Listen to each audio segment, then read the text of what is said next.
আসসালামু আলাইকুম। আশা করি সকলে ভালো আছেন। আমি আবার এসে পড়লাম নতুন একটি এপিসোড নিয়ে। এপিসোড পর্ব 4। আমাকে ঘটনাটি পাঠিয়েছেন পুরান ঢাকার ইয়াসিন ভাই। ঘটনাটি লালবাগ সম্পর্কিত।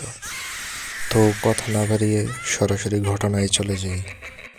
সময়টা 2000 সালে নভেম্বরের মাসের মাঝামাঝি।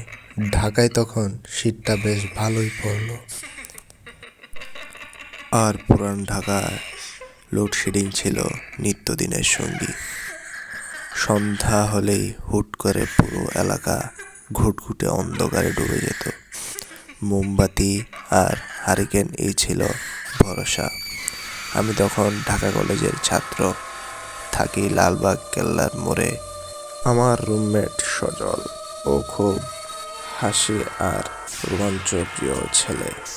লালবাগ কেল্লার মাটির নিচে সুড়ঙ্গ নিয়ে তখন মানুষের মুখে মুখে অনেক গল্প। লোকে বলতো ওই সুড়ঙ্গে কেউ ঢুকলে আর ফিরে আসে না। ব্রিটিশ আমলে নাকি কুকুর পাঠিয়ে পরীক্ষা করা হয়েছিল, সেই কুকুরও আর ফিরে আসেনি। এরপর থেকেই সুড়ঙ্গটা বন্ধ করে দেওয়া হয়। সেদিন ছিল বৃহস্পতিবার, আকাশে পূর্ণিমার চাঁদ। রাত তখন প্রায় 11টা বাজে। হঠাৎ কারেন্ট চলে গেল। পুরো এলাকা নিস্তব্ধ, শুধু চাঁদের আলোয় ভেসে আছে সব। সজল বলল, চল আজ কেল্লার ওই বন্ধ সুড়ঙ্গটার কাছে যাব।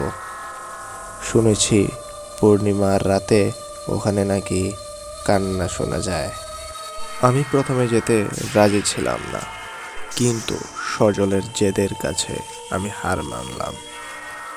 আমাদের সম্বল ছিল শুধু একটা বড় সাইজের পুরনো এভারেডি টর্চ। ব্যাটারিগুলো অবশ্য নতুন ছিল। দারোয়ান চাচা পরিচিত ছিল, তাকে কিছু টাকা দিয়ে আমরা চুপি চুপি ভেতরে ঢুকলাম।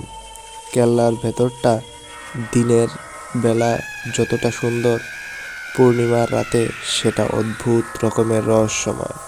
পরিবিবির মাঝারের সাদা গম্বুজটা জোছনায় ধপধপ করছে। গাছগুলো লম্বা লম্বা ছায়া মাটিতে পড়ে এমন সব আকৃতি তৈরি করছে, মনে হচ্ছে যেন মোগল আমলের প্রহরীরা লুকিয়ে আমাদের দেখছে। আমরা ধীর পায়ে দক্ষিণ দিকের সেই বন্ধ সুড়ঙ্গ গেটের দিকে এগোলাম। জায়গাটা অস্বাভাবিক ঠান্ডা, বাতাসে শো শো আওয়াজ ছাড়া আর কিছুই নেই। সজল গেটের একদম কাছে গিয়ে টর্চ মারল। লোহার ঝংধরা গেট। টর্চের হলুদ আলো আর চাঁদের রূপালি আলো মিলে গেটটাকে আরো ভুতুড়ে করে তুলছে। হঠাৎ আমার মনে হলো গেটের ওপাশ থেকে একটা পচা গন্ধ আসছে, ঠিক যেন অনেক দিনের পুরনো বাসি মাংসের গন্ধ। আমি বললাম, সজল ফিরে চল, ভালো লাগছে না আমার। আমি ফিস ফিস করে বললাম। সজল হাসল, ধুর, তুই এত ভীতু। ও গেটটা ধরে একটু ঝাঁকুনি দিল। ঠিক তখনই ঘটনাটা ঘটল। সুড়ঙ্গের ভেতর থেকে একটা ভারী আওয়াজ ভেসে আসলো। মনে হলো কেউ যেন লোহার শিকল পায়ে দিয়ে হাঁটছে। ছম ছম ছম। আওয়াজটা ক্রমশ গেটের দিকে এগিয়ে আসছে। আমরা দুজনেই জমে গেলাম, নড়তে পারছি না।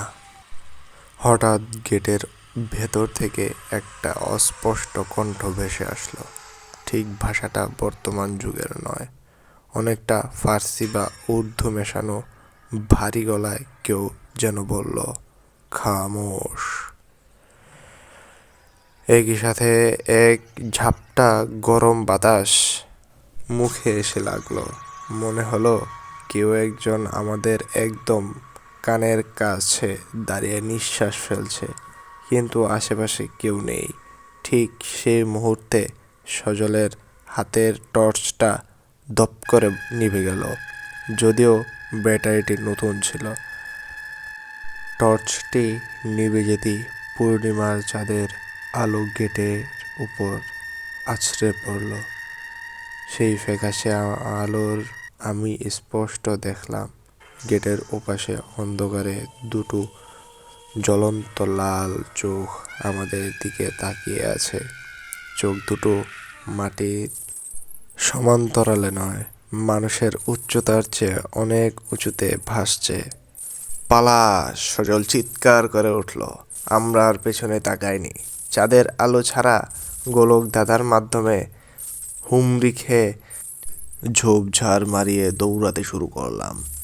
কেল্লার গেট পার হলাম। যখন রাস্তায় আসলাম তখন ঘামে পুরা শরীর ভিজে একাকার, অথচ বাইরে হাড় কাঁপানো শীত। সেদিন রাতে আমরা আর কেউ ঘুমাতে পারিনি। পরদিন সকালে সজলে ধুম জ্বর আসলো। জ্বরের ঘোরে ও শুধু বিড়বিড় করে বলছিল, ওরা এখানেই আছে, জ্যোৎস্নায় ওরা বের হতে চায়। 2000 সালের সেই ঘটনার পর আমি আর কোনোদিন রাতে লালবাগ কেল্লার ত্রিসীমানায় যাইনি। আজও যখন পূর্ণিমার রাতে লোডশেডিং হয় আর পুরান ঢাকার চাঁদের আলোয় ভাসে, আমার কানে বেজে সেই শিকলের শব্দ আর ভারী গলায় খামোশ। এই ছিল আজকে আমাদের ঘটনা। সবার ভালো লাগলে লাইক, কমেন্ট, শেয়ার করবেন এবং চ্যানেলটি সাবস্ক্রাইব করে পাশে থাকবেন। সবাইকে ধন্যবাদ। আসসালামু আলাইকুম।